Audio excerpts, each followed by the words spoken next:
కలుగునుగాక.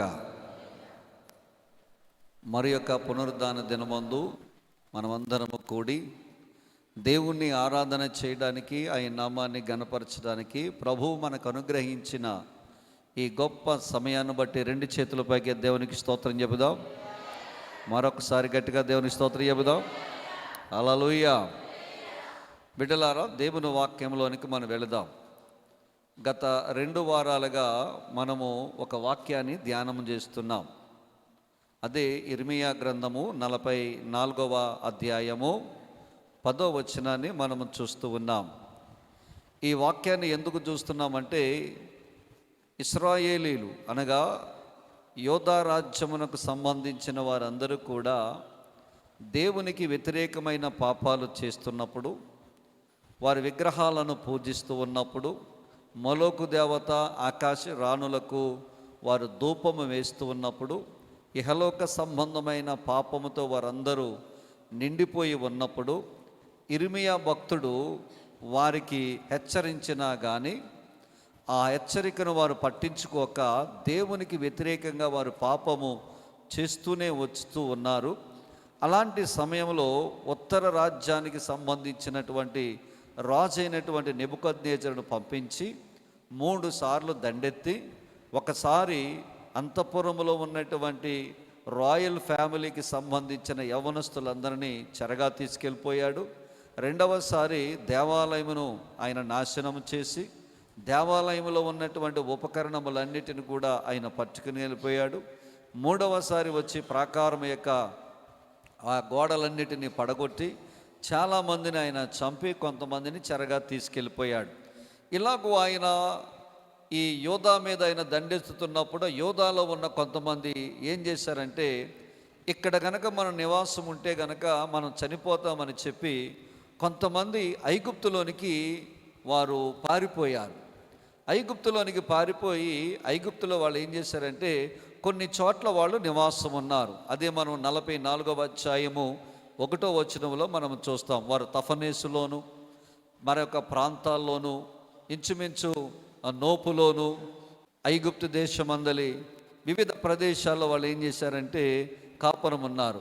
వీళ్ళు ఇక్కడి నుంచి వెళ్ళిన తర్వాత వారు ఐగుప్తులోని కాపురం ఉన్న తర్వాత వీళ్ళు కూడా ఏం చేస్తున్నారంటే, వీళ్ళు పితరులైనటువంటి వారు అనగా వీళ్ళ పూర్వీకులు, వీళ్ళకంటే ముందున్నవారు ఎవరైతే పాపము చేయటం వల్ల, ఏ పాపమైతే చేయటం వల్ల వీళ్ళు చెరగా తీసుకెళ్ళిపోయారో అయ్యే పాపాలు ఐగుప్తులోనికి వెళ్ళిన వారు కూడా చేస్తూ ఉన్నారు.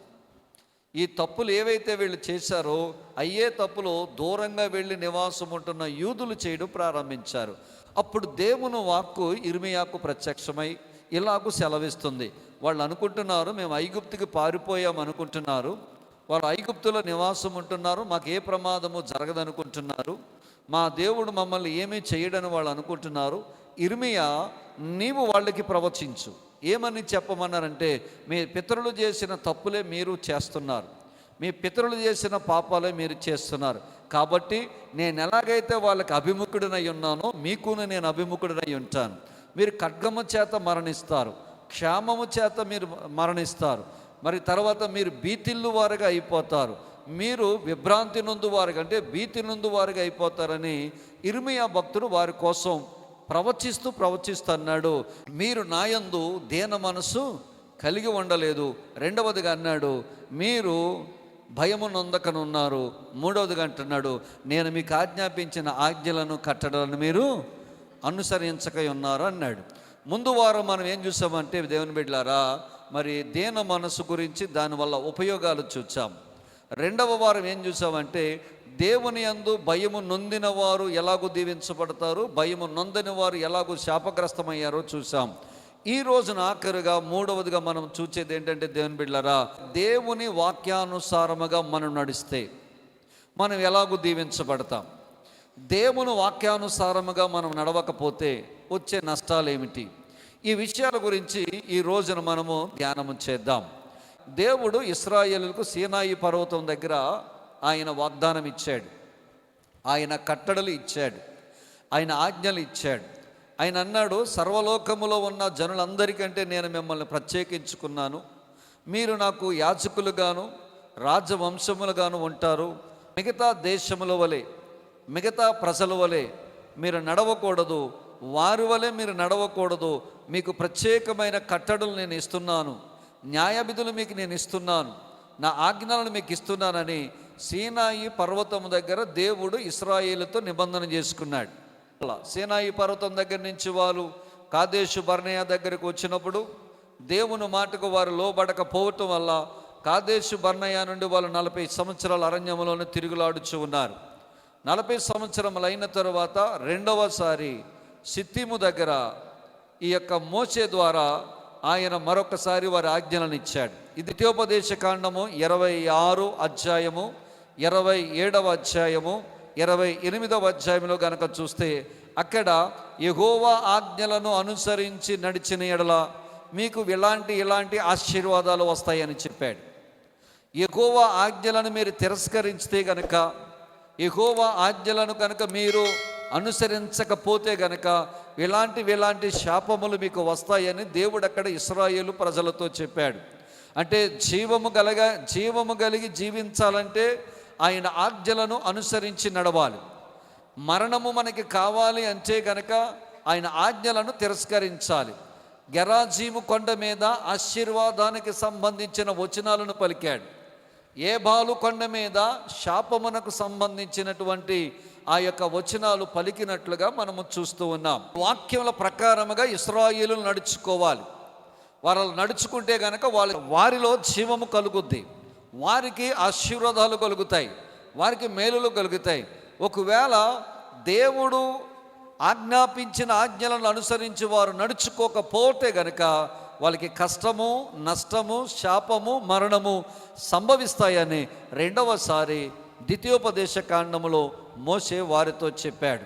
దేవుని బిడ్డలారా, మనము ఈ యొక్క ఆజ్ఞను కనుక అనుసరించి నడుచుకోలేదు కాబట్టి ఇశ్రాయేలు చాలా సందర్భాల్లో వాళ్ళ దేవునికి వ్యతిరేకంగా జీవించడం వల్ల, అనగా ఆయన ఆజ్ఞలను అనుసరించి నడుచుకోకపోవటం వల్లే వారు చెరలోకి వెళ్ళిపోయినట్లుగా, ఖడ్గానికి పాలైపోయినట్లుగా, కరువుకి వారు గురైనట్లుగా మనము చూస్తూ ఉన్నాం.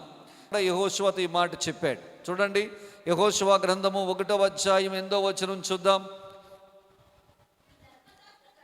ఈ ధర్మశాస్త్ర గ్రంథమును నీవు బోధింపక తప్పిపోకూడదు, దానిలో రాయబడిన ప్రకారం చేయుటకు నీవు జాగ్రత్త పడినట్లు దివారాత్రము దానిని ధ్యానించిన ఎడల నీ మార్గమును వర్ధిల్ల చేసుకొని నీవు చక్కగా ప్రవర్తించెదవు. ఇక్కడ దేవుడు యెహోషువతో మాట్లాడుతున్నాడు. యెహోషువ, నేను మోషేకి ఏ గ్రంథమైతే ఆజ్ఞాపించానో, ఏ కట్టడలైతే ఆజ్ఞాపించానో దాన్ని నువ్వు బాగా ధ్యానించాలి. ధ్యానించడం అగే కాదు, ఆ ధ్యానించిన వాక్య ప్రకారంగా నీవు జీవించాలి. నీవు జీవించడం మాత్రమే కాదు, ఆ వాక్యాన్ని ఎదుటి వారికి నువ్వేం చేయాలి? బోధించాలని చెప్పాడు. యెహోషువతో చెప్పిన మాట, వాక్యాన్ని, మోషేకి నేను ఆజ్ఞాపించిన వాక్యాన్ని నువ్వు చదవాలి, చదివిన వాక్య ప్రకారంగా జీవించాలి.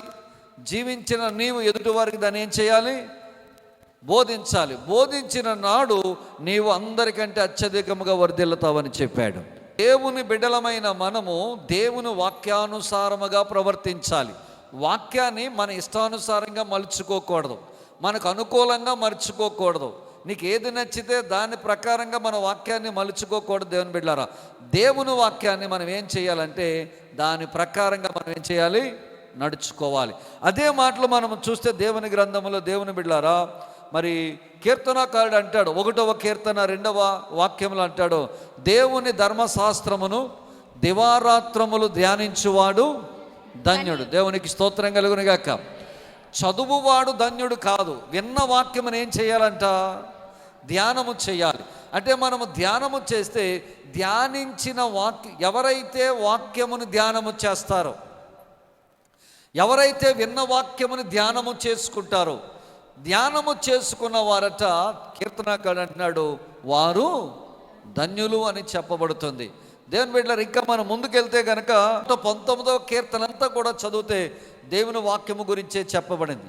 వాక్యమును పాటించడం వల్ల ఏం జరుగుద్ది, వాక్యమును చదవడం వల్ల ఏం జరుగుతుంది, మనకు కలిగే మేలేమిటి, మన ప్రవర్తన ఎలాగ ఉంటుంది, మన హృదయం ఎలాగ ఉంటుంది.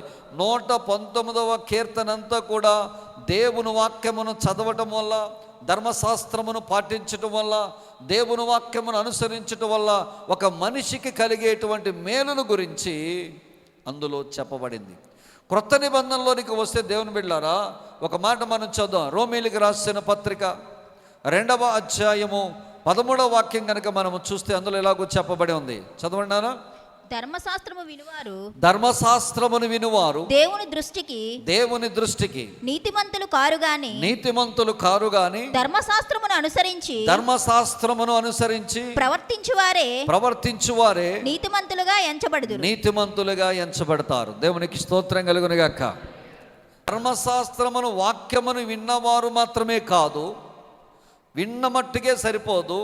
విన్న వాక్యమును మనం ఏం చేయాలంట, దాని ప్రకారముగా ప్రవర్తించాలని దేవుని వాక్యము సెలవిస్తున్నది. హెబ్రీయులకు రాసిన పత్రిక 4వ అధ్యాయము 12వ వాక్యం. ఎందుకనగా దేవుని వాక్యము సజీవమై బలము గలదై రెండంచులు గల ఎటువంటి ఖడ్గము కంటెను వాడిగా ఉండి ప్రాణాత్మలను కీళ్లను మూలుగలను విభజించినంత మట్టుకు దూరుచు హృదయము యొక్క తలంపులను ఆలోచనలను శోధించుచున్నది. దేవునికి స్తోత్రం కలుగును గాక. దేవుని వాక్యం అటండి హృదయములోనికి దూరి హృదయ ఆలోచనలను, హృదయ తలంపులను ఏం చేస్తుందట, శోధిస్తూ ఉంటుందట. బిడ్లారా, దేవుని వాక్యం వినుమట్టు వారికే ఉండకూడదు. విన్న వాక్యాన్ని మనం ఏం చేయాలంటే దాని ప్రకారముగా నడుచుకోవాలి. అంటే వాక్యము చాలా విలువైనది. ఈ ప్రపంచంలో అన్నిటికంటే విలువైనది వాక్యం. ఈ వాక్యము ఎంత గొప్పదంటే దేవుని బిడ్డలారా, మన బ్రతుకులను బాగు చేసేది, ఈ వాక్యము మనకు నెమ్మది కలిగించేది, ఈ వాక్యము మనకు జీవము కలిగించేది, ఈ వాక్యము మన మార్గాల్ని చక్కగా నిర్దేశించేది, ఈ వాక్యము మనలను బలపరిచేది. మన నిరాశలో, మన నిస్పృహలో, మన యొక్క ఒంటరితనములో కూడా ఇది ఎంతో బలాన్ని కలిగించేటువంటి ఈ వాక్యము చాలా మన జీవితాల్లో విలువైనదిగా ఉంటుంది. దేవుని బిడ్డలారా, అందుకనే దేవుని వాక్యములో చెప్పబడిన మాట ఏంటంటే, ఇది హృదయ లోతులకు లోదూరి మన హృదయములను, మన ఆలోచనలను, మన తలంపులను ఇదేం చేస్తుందట, శోధిస్తూ ఉంటుందట. మనము దేవుణ్ణి ప్రేమిస్తాం అని ఎలాగో తెలుస్తుంది పాస్టర్ గారు అంటే, యోహాను భక్తుడు అంటాడు తను రాసిన మొదటి పత్రికలో మనము చూస్తే కనుక దేవుని బిడ్డలారా 5వ అధ్యాయం 3వ వచనములో అంటాడు, మనము ఆయన ఆజ్ఞలను గైకొనుటయే దేవుని ప్రేమించుట. దేవునికి స్తోత్రం కలుగును గాక. ఎవరి ఆజ్ఞలను గైకొనుట? దేవుని యొక్క ఆజ్ఞలను గనుకొనుటయే ఆయనను మనము ప్రేమించుట. బిడ్డలారా, దేవుని వాక్య ప్రకారంగా మనము జీవిస్తే దేవుడు మనల్ని దీవిస్తాడు. దేవుని వాక్య ప్రకారంగా నువ్వు అనుసరించి నడుచుకుంటే దేవునికి మేలు ఇస్తాడు. దేవుని వాక్య ప్రకారంగా మనము నడుచుకోగలిగితే ఆయన ఎంతో కృపను చూపి మనలను వర్ధలింప చేయువాడిగా చేస్తానని తన లేఖన భాగంలో చూచాను. ఈరోజు కూడా ఒక రాజును మీకు నేను పరిచయం చేస్తాను. ఆ రాజు దేవుని వాక్య ప్రకారముగా కాక తన ఇష్టానుసారముగా మొదట ప్రవర్తించాడు. తర్వాత దేవుని వాక్యం ఏమి చెబుతుందో అది చేసి దేవుని యొక్క ఆశీర్వాదము పొందాడు. మళ్ళా చెప్తున్నాను, జాగ్రత్తగా ఆలకించండి. ఒక రాజుని మీకు నేను పరిచయం చేస్తాను. ఆయన మొదట దేవుని వాక్యానుసారముగా కాక తన ఇష్టానుసారముగా చేశాడు. ఎప్పుడైతే నష్టము కలిగిందో దేవుని చిత్తమును తెలుసుకుని దాని ప్రకారంగా చేశాడు, అప్పుడు దీవించబడ్డాడు. అతను ఎవరో కాదు, రాజు అయినటువంటి దావీదు. దేవునికి స్తోత్రం కలుగును గాక.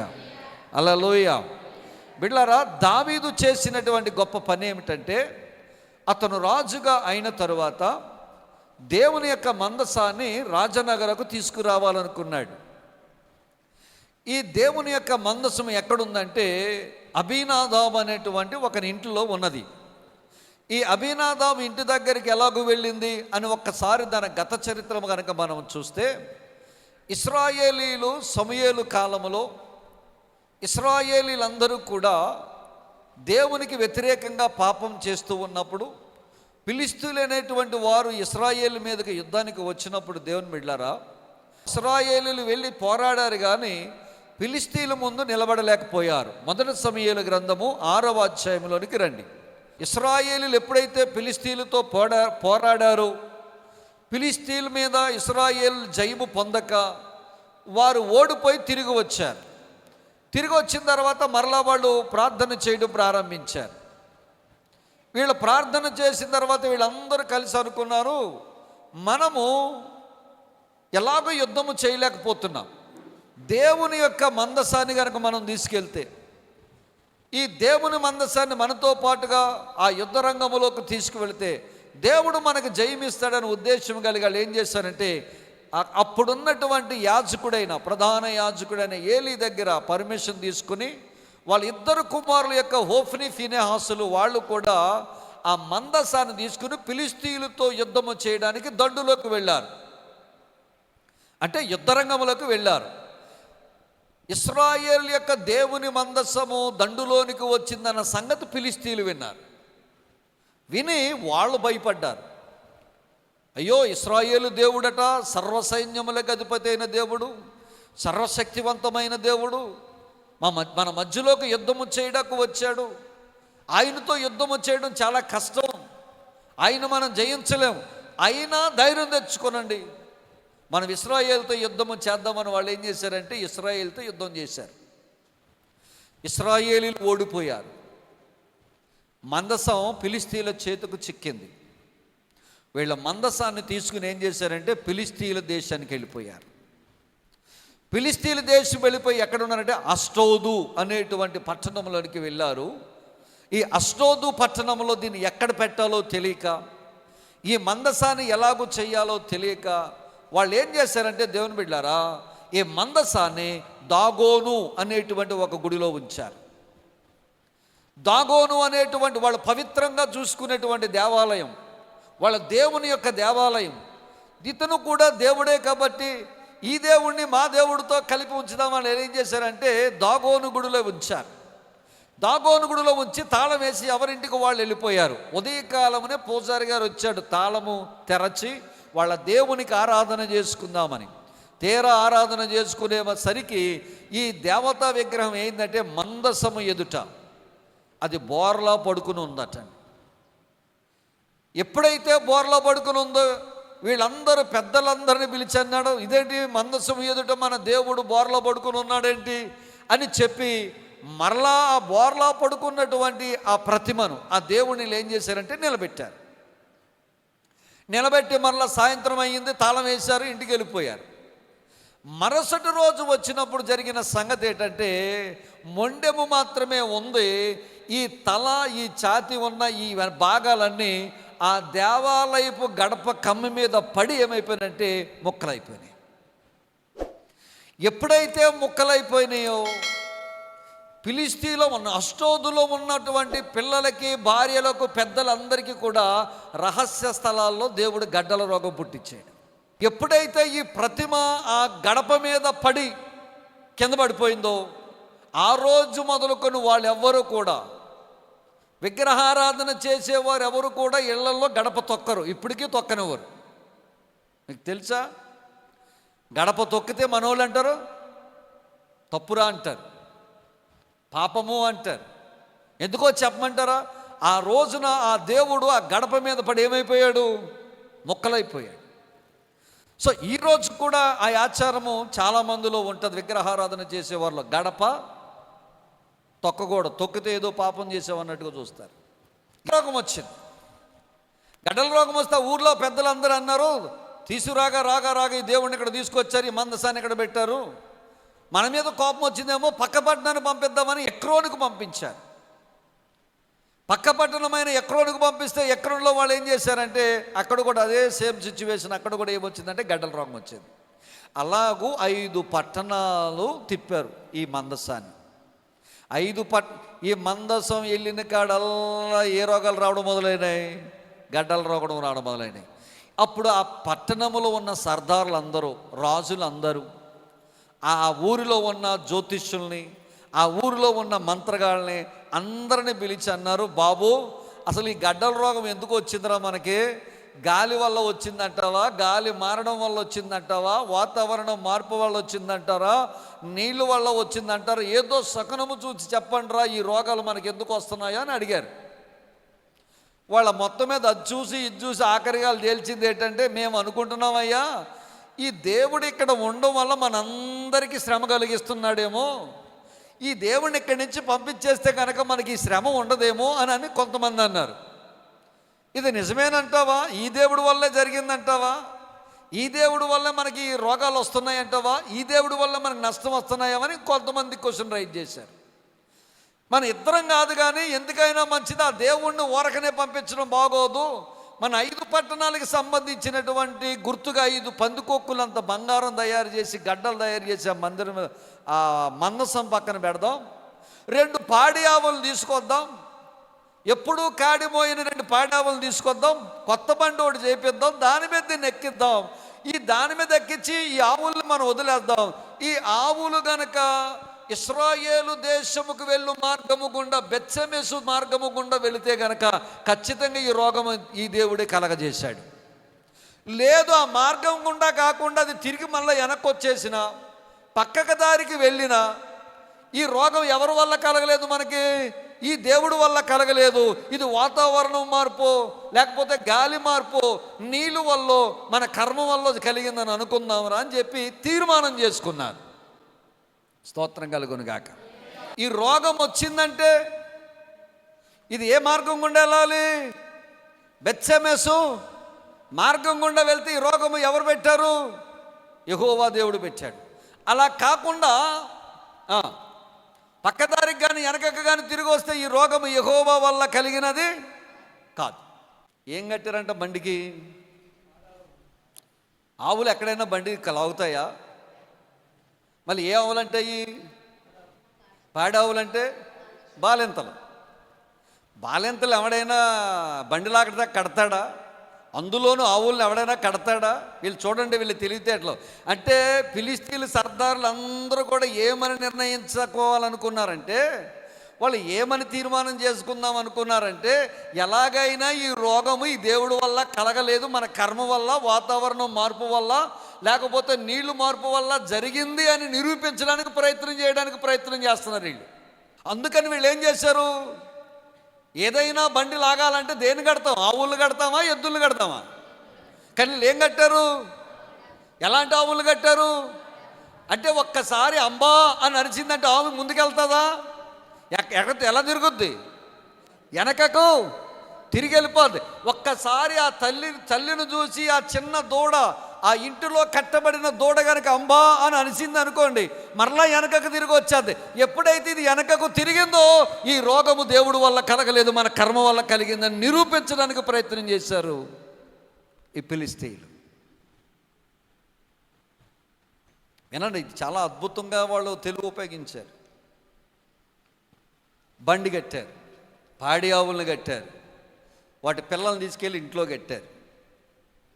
బిడ్డలారా, ఇప్పుడు పాడి ఆవులతో ఉన్నటువంటి బండి మీద ఉన్న దేవుని మందసాన్ని పెట్టారు. ఒక్కొక్క పట్టణానికి సంబంధించి పందికొక్కంత గడ్డలు, బంగారపు గడ్డలను మందసం పక్కన పెట్టారు. దాన్ని వదిలేరు. బాలెంత శరీరం ఎలా ఉంటుందండి? పచ్చి పుండ్లా ఉంటుంది కదా. మీ అందరూ తెలుసు, బాలెంత వేరు, సూలెంత వేరు. సూలెంత అంటే ఏదైనా తినేయచ్చు. కొండ మీద కోతిందేమని తెచ్చేవాళ్ళు, తినాలి తప్పదు. బాలెంత ఏది పెడితే తినడానికి? సూలెంతప్పుడు ఏమైనా తినేయచ్చు, నీకు ఇష్టం, నువ్వు ఏది కోరుకొని నీకు అది పెట్టేస్తారు. కానీ ఒకసారి ఒక బిడ్డకి జన్మనిచ్చిన తర్వాత నువ్వేమైపోతావు? సూలెంత కాస్త ఏమైపోద్ది?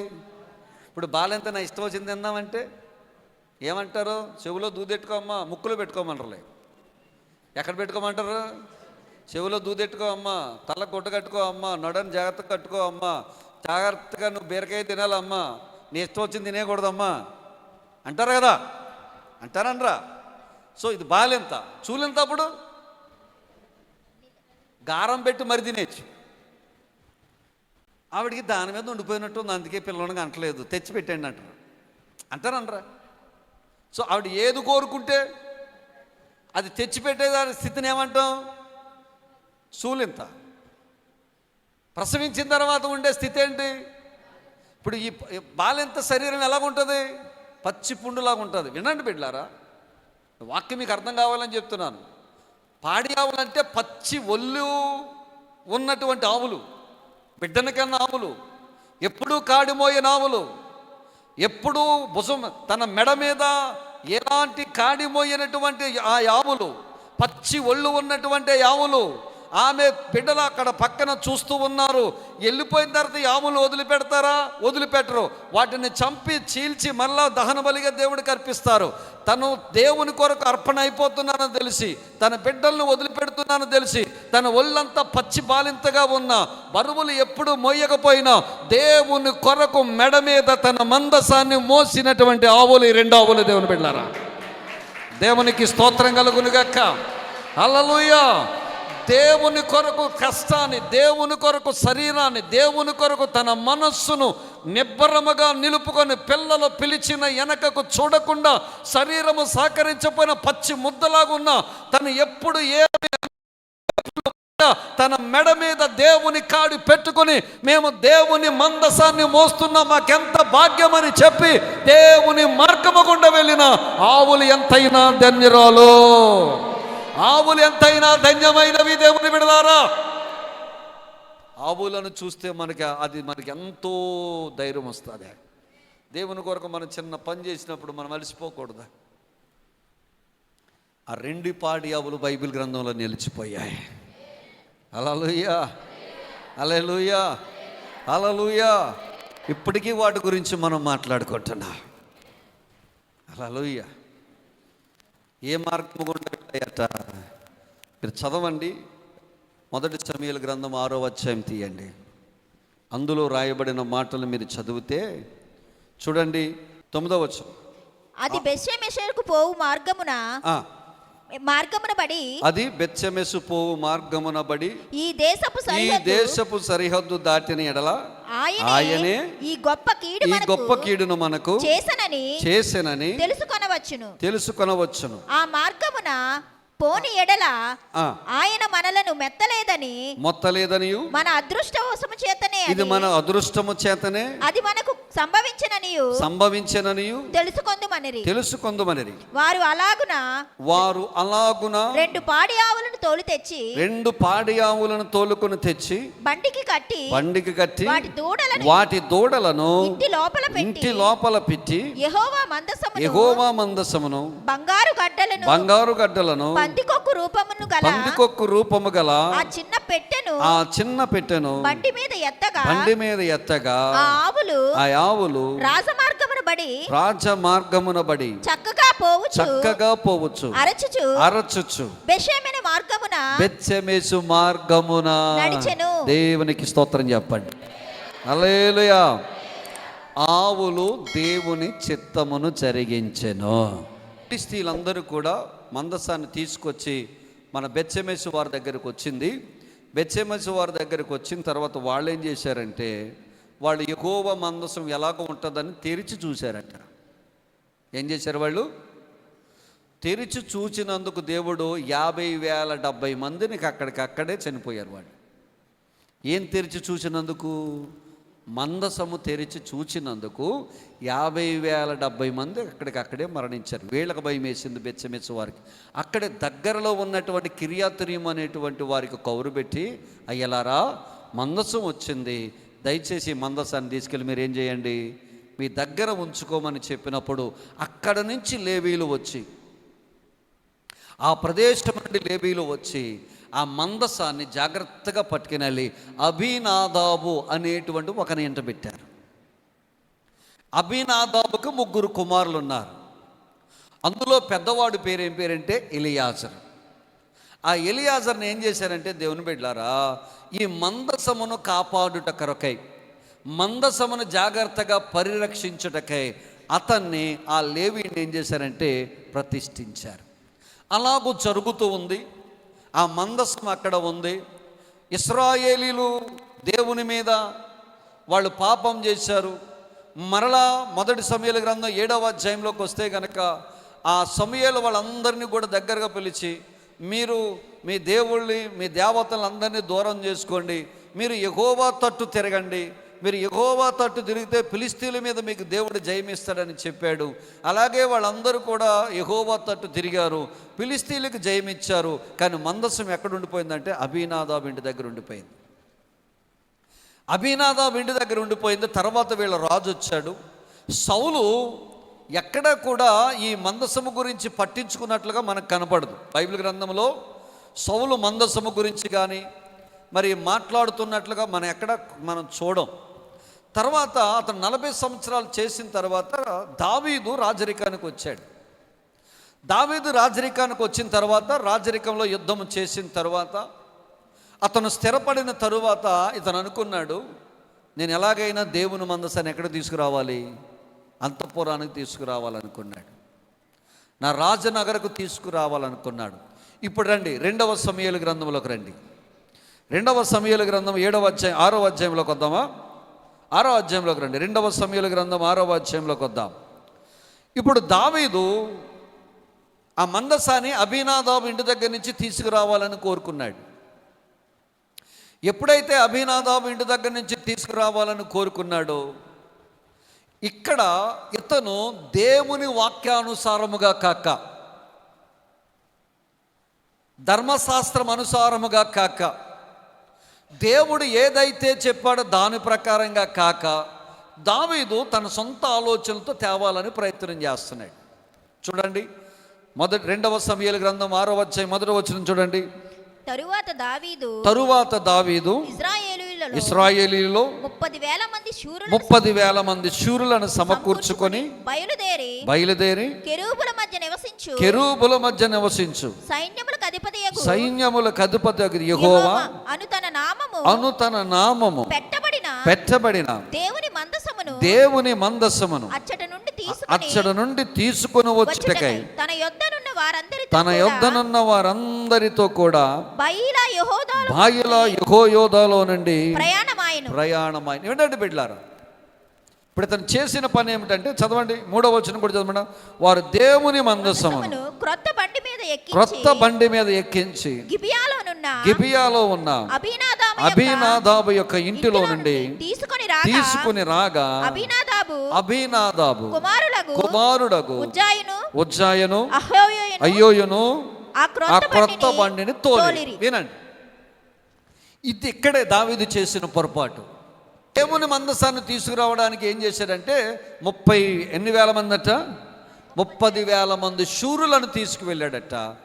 తర్వాత కొత్త బండి ఒకటి చేయించాడంట. దానికి కాడికి ఎద్దులను కట్టాడట.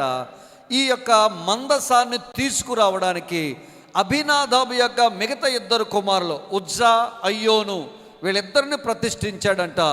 అనగా ఒక ఆయన ఉజ్జా ఏమో వెనకాల ఆ మందసానికి వెనకాల బండి వెనకాల వస్తున్నాడు, అయ్యో ఏమో ఈ మందసానికి వెనక బండికి ముందుండి ఆ బండిని నడిపిస్తున్నాడు. వీళ్ళు ప్రయాణమై వెళుతూ ఉండగా వీళ్ళు నాకోను అనే కళ్ళం దగ్గరికి వచ్చారు. ఎక్కడికి వచ్చారు చెప్పండి? 6వ వచనం చూద్దాం. 6వ అధ్యాయం 6వ వచనం చూస్తే కనుక, వారు నాకోను కళ్ళము దగ్గరకు వచ్చినప్పుడు ఎడ్లకు కాలు జారినందున ఉజ్జా చేయి చాపి దేవుని మందసమును పట్టుకొనగా యెహోవా కోపము ఉజ్జా మీద రగులుకొనెను. అతడు చేసిన తప్పును బట్టి దేవుడు ఆ క్షణమందే అతన్ని మొత్తగా అతడు అక్కడనే దేవుని మందసము వద్ద పడి చనిపోయెను. బిళ్ళారా, నాకోను కళ్ళము దగ్గర బండి రాయి ఎక్కి అది ఒరుగుతున్నప్పుడు, మందసము కింద పడుతున్నప్పుడు వెనకాల ఉన్న ఉజ్జా ఏం చేశాడంటే, పడిపోతుంది కదా అని చెప్పి పట్టుకోవడానికి ప్రయత్నం చేశాడు. ప్రయత్నం చేసిన వెంటనే ఉజ్జా మీద దేవుని కోపము వచ్చి అక్కడికక్కడ ఏమైపోయాడట, చనిపోయాడు. నాట్యాలు జరుగుతున్నాయి, తంబూరాలు పట్టుకున్నారు, సితారాలు పట్టుకున్నారు, అందరూ సంతోషంగా ఉన్నారు, గెంతులేస్తున్నారు, చక్కగా దేవుణ్ణి స్తుతిస్తున్నారు. ఇహలోక సంబంధమైన తీర్మారు కాదు, అది పరిశుద్ధమైన దేవునికి పాటలు పాడుతూ సంతోషిస్తూ ఆనందిస్తూ దేవునికి సితారాలు తంబూరాలు వాయిస్తూ యోధులతో శూరులతో బండి మీద ఎక్కించి తీసుకొస్తున్నాడు. తీసుకురాగా బండి ఇలాగూ జారగానే మందసము కింద పడగానే ఉజ్జా చేయి చాపాడు. చేయి చాపినట్టు దేవుని కోపం వచ్చి ఉజ్జాని ఏం చేసిందంట, చనిపోయాడు. డ్యాన్స్ ఆగిపోయింది, సంతోషం ఆగిపోయింది, పాటలు ఆగిపోయినాయి. వెంటనే దావీదుకి ఏం పట్టుకుందట, భయం పట్టుకుందట. దావీదు భయపడ్డాడట. దావీదు భయపడి అయ్యో ఏంటి ఇలాగైపోయింది, ఈ మందసాన్ని కనుక నేను ఇప్పుడు తీసుకెళ్తే నా పని కూడా ఇలాగైపోద్దేమని భయం వేసి అక్కడ ఎవరున్నారు యోగ్యుడని చూడగా అక్కడ ఒక వ్యక్తి ఉన్నాడట, గిత్తీయుడైనటువంటి ఒబేదేదోమైన ఒక వ్యక్తి ఉన్నాడట అండి.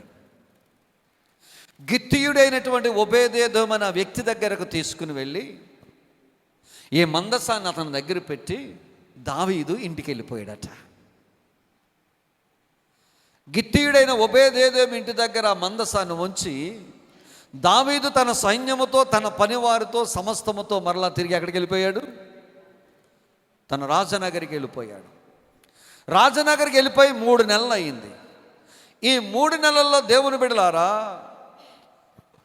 ఏ ఇంటిలో అయితే దేవుని మందస్సము ఉన్నదో ఆ ఇంటివాడైన ఒబేదేదోమును దేవుడు బహుగా దీవించడం ప్రారంభించాడట. హల్లెలూయా.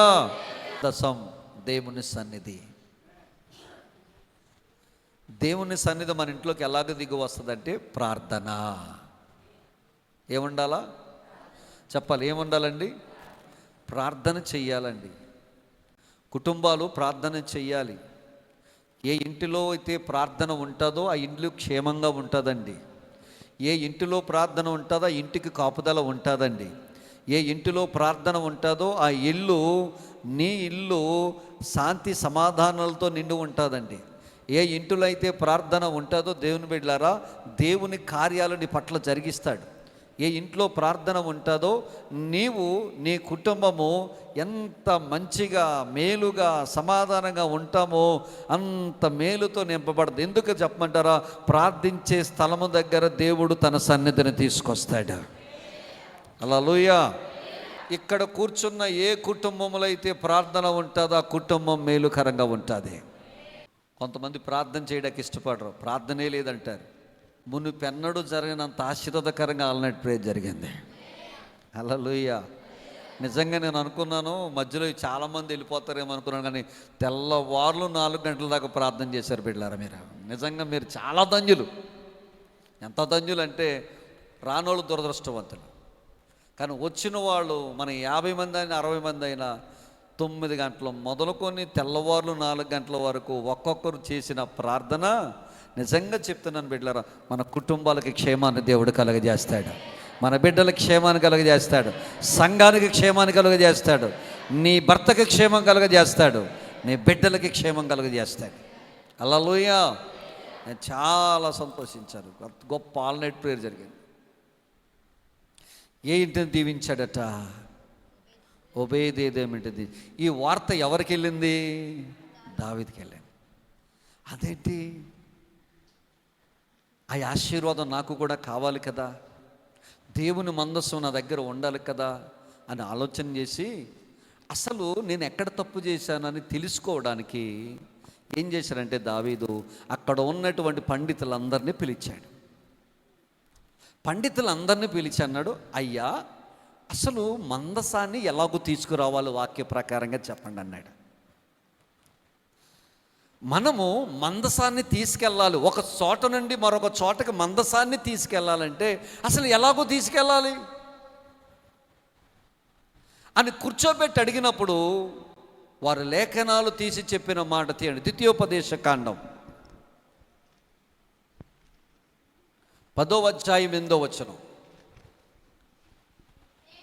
నేటి వరకు జరుగునట్లు యెహోవా నిబంధన మందసమును మోయుటకు జాగ్రత్త. యెహోవా నిబంధన మందసమును మోయుటకు యెహోవా సన్నిధిని నిలుచుటకును ఆయనను సేవించి ఆయన నామమును బట్టి దీవించుటకును లేవి గోత్రము వారిని ఆ కాలమున యెహోవా ఏర్పరచుకొనెను. దేవునికి స్తోత్రం. హల్లెలూయా. ప్రత్యక్ష గుడారములో ఉన్న ప్రతి ఒక్క ఉపకరణమును, ప్రత్యక్ష గుడారములో ఉన్న ప్రతి బలి అర్పణను, ప్రత్యక్ష గుడారములో ఉన్నటువంటి ప్రతి ఒక్క దానిని ముట్టుకొనుటకు, పట్టుకొనుటకు, మోయుటకు అధికారము 12 గోత్రాల్లో దేవుడు ఎవరికి ఇచ్చాడంటే లేవి గోత్రానికి ఇచ్చాడు. గమనించండి, ఎవరికి ఇచ్చాడు? లేవి గోత్రానికి ఇచ్చాడు. లేవికి 3 కుమారులు ఉన్నారు. అందులో గెర్షోమీయులు ఉన్నారు. అంటే 3 కుమారులు ఎవరు అనగా గెర్షోము, కాహాతు, తరువాత మెరారి. ఈ 3 కుమారుల్లో ఈ 3 కుమారులకి వారి సంతానాన్ని అనుగ్రహించాడు. ఈ 3 కుమారులో నుంచి అహరోను అనేటువంటి వాడు ఏ వంశంలో నుంచి వచ్చాడంటే కాహాతు వంశంలో నుంచి వచ్చాడు. ఈ కాహాతు వంశానికి సంబంధించినటువంటి ఈ యొక్క వంశములో పుట్టినటువంటి అహరోను, మోషే, మిరియాము, కోరాహు వీళ్ళందరూ ఏ వంశంలో పుట్టారంటే కాహాతీయుల వంశంలో పుట్టారు. ఈ కహాతీయుల వంశంలో పుట్టిన అహరోనును దేవుడు ఏం చేశాడంటే ఈ ప్రత్యక్ష గుడారానికి సంబంధించి అన్నిటికీ ప్రధాన యాజకుడిగా దేవుడు నియమించాడు. స్తోత్రం కలుగునుగాక. హల్లెలూయా. చెప్పండి ఒకసారి. ప్రత్యక్ష గుడారానికి ప్రధాన యాజకుడిగా ఎవరు నియమించాడంటే అహరోను నియమించాడు. అహరోను కుమారులు ఉన్నారు. వినండి, అహరోను కుమారులు వీరు మాత్రమే పరిశుద్ధ స్థలములో, అతి పరిశుద్ధ స్థలములో ఉన్నటువంటి ఉపకరణములు ముట్టుకోవాలి. మరి ఇంకొకడు లేవీయుడు కదా అని చెప్పి మిగతా లేవీయుడు కూడా వచ్చి ముట్టుకోవడానికి వీలు లేదు. ఒకవేళ అలాగూ ముట్టుకుంటే వాళ్ళు మరణిస్తారు. అందుకనే మందసము కింద పడిపోతుండగా ఉజ్జ చెయ్యి చాపి పట్టుకుంటే, అందుకనే దేవుని కోపం ఉజ్జ మీదకి వచ్చి మరణించాడు. అందుకనే బెత్షెమెషు వారు దేవుని మందసము ఎలాగ ఉందో చూద్దామని చెప్పి మందసాన్ని ముట్టుకుని బయటకు తీస్తే ఆ మందసమును ముట్టుకున్న 50,000-70 మంది మరణించడానికి కూడా కారణం అదే. మందసాన్ని ఎవ్వరూ ముట్టుకోకూడదు, అహరోను ఒక్కడే ముట్టాలి. అహరోనుతో పాటు తన కొడుకును వాళ్ళ సంతానాన్ని దేవుడు ప్రతిష్ఠించుకున్నాడు పరిశుద్ధ స్థలమును, అతి పరిశుద్ధ స్థలములో ఉన్న ఆ ఉపకరణములు ముట్టడానికి. మరి ఎవ్వరు ముట్టినా, ఏ గోత్రపు వాడు ముట్టినా, లేవీల్లో ఉన్నటువంటి మెరారీలు ముట్టినా, లేవీల్లో ఉన్న గెర్షోమీయులు ముట్టినా, కహాతీల్లో ఉన్నటువంటి మిగతా వాళ్ళు ఎవరు ముట్టినా వాళ్ళు చనిపోతారు. అందుకే దేవుని మందసాన్ని ఎవడు పడితే వాడు ముట్టుకోవడానికి వీలు లేదు. ఎవరు ముట్టుకోవాలి? అహరోనే ముట్టుకోవాలి. మందసం వెయ్యాలన్నప్పుడు అహరోను వచ్చి దాన్ని ముట్టుకోవాలి. ఆ ముట్టుకుని దాన్ని వేయవలసిన వాడు, దాన్ని చక్కగా అమర్చవలసిన వాడు అహరోను వాళ్ళ సంతానం. మరి దీన్ని ఎవరు మొయ్యాలి అని అంటే ఈ అహరోను వచ్చి ఈ మందసాన్ని జాగ్రత్తగా కట్టిన తరువాత మొయ్యవలసిన బాధ్యత దేవుడు ఎవరికి అప్పగించారంటే కాహాతీలు వంశానికి అప్పగించాడు. తీయండి, సంఖ్యాకాండము 4వ అధ్యాయము 15వ వచనం. సంఖ్యాకాండము. దండు ప్రయాణమైనప్పుడు అహరోనును అతని కుమారులను పరిశుద్ధ స్థలమందు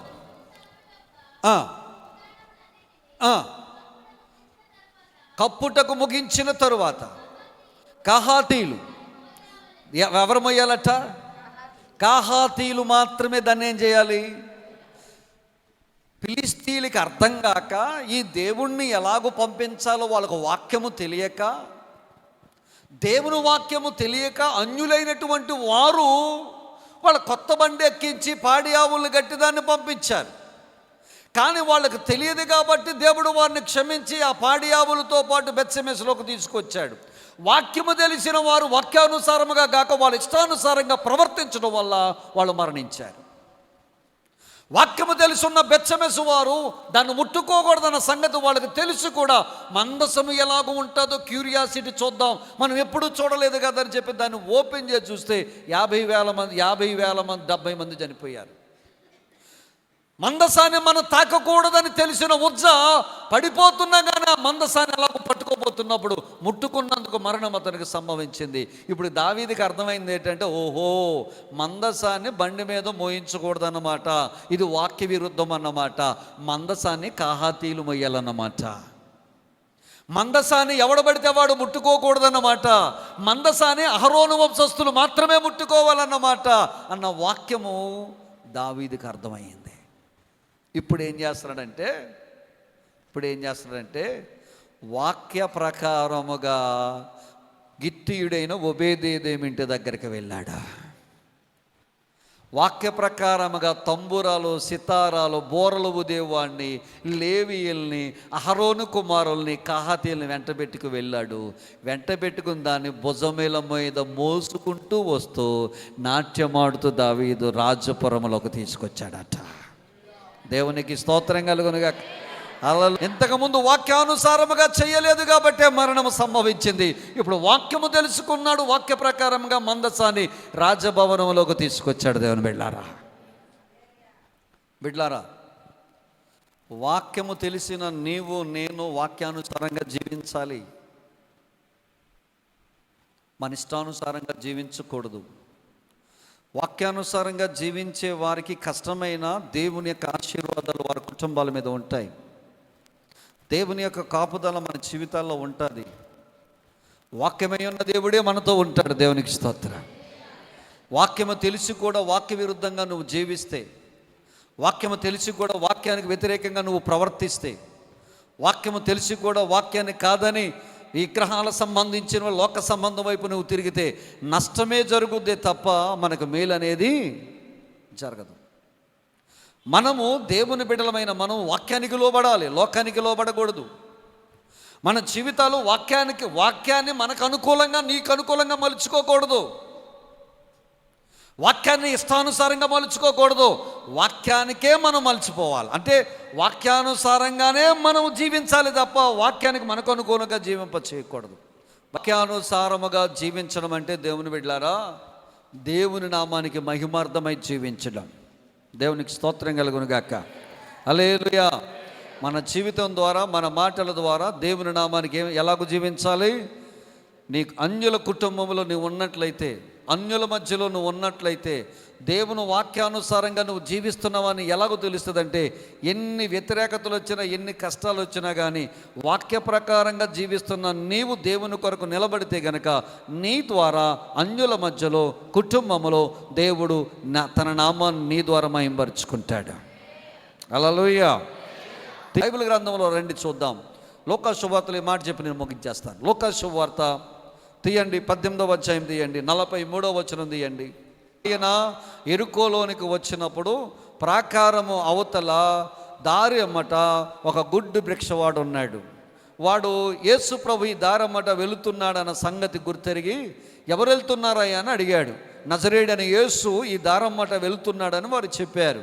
వెంటనే ఆ గుడ్డివాడు అన్నాడు, దావీదు కుమారుడా, నన్ను కరుణించమని. వాడు ఏం చేశాడంటే కేకలు వేశాడు. కేకలు వేసినా కానీ పట్టించుకోకుండా కొంచెం ముందుకు వెళ్ళిపోతున్నప్పుడు ఇంకా బిగ్గరగా కేకలు వేశాడు, దావీదు కుమారుడా నన్ను కరుణించయ్యని కేకలు వేసినప్పుడు యేసయ్య ఆగాడు.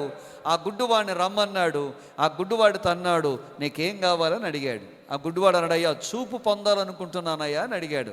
వెంటనే యేసుప్రభు వారు అన్నారు, నీ విశ్వాసమే నిన్ను స్వస్థపరిచింది, చూపు పొందావు, వెళ్ళిపోమన్నాడు. ఎప్పుడైతే ఆ మాట నా గుడ్డివాడి నమ్మాడో అతడు చూపు పొందుకున్నాడంట. దేవుని బిడ్డలారా, హల్లెలూయా, హల్లెలూయా. ఎప్పుడైతే చూపు పొందుకున్నాడో చుట్టుపక్కన ఉన్న వాళ్ళందరూ కూడా ఆశ్చర్యపోయారట. లాస్ట్లో ఒక మాట అంటే, వాళ్ళందరూ దేవునికి స్తోత్రము చేయసాగారనంటది. హల్లెలూయా. అంటే ఆ గుడ్డివాడిని బట్టి వాళ్ళందరూ దేవుడిని ఏం చేశారట? స్తుతించారు, దేవుణ్ణి మహిమ పరిచారు.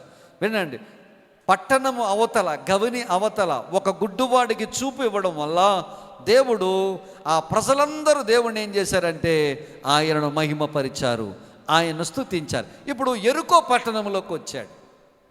యెరికో పట్టణంలోకి రాగానే ఆయన లోపలికి ప్రవేశించుచుండగా ఒక మేడి చెట్టు దగ్గరకు వచ్చాడు. ఆల్రెడీ ఆయన చూద్దామని పొట్టి జక్కయ్య ఎక్కడికి ఎక్కాడు? చెట్టు మీదకి ఎక్కాడు. ఎక్కిన తర్వాత కరెక్ట్గా చెట్టు దగ్గరకు వచ్చాడు.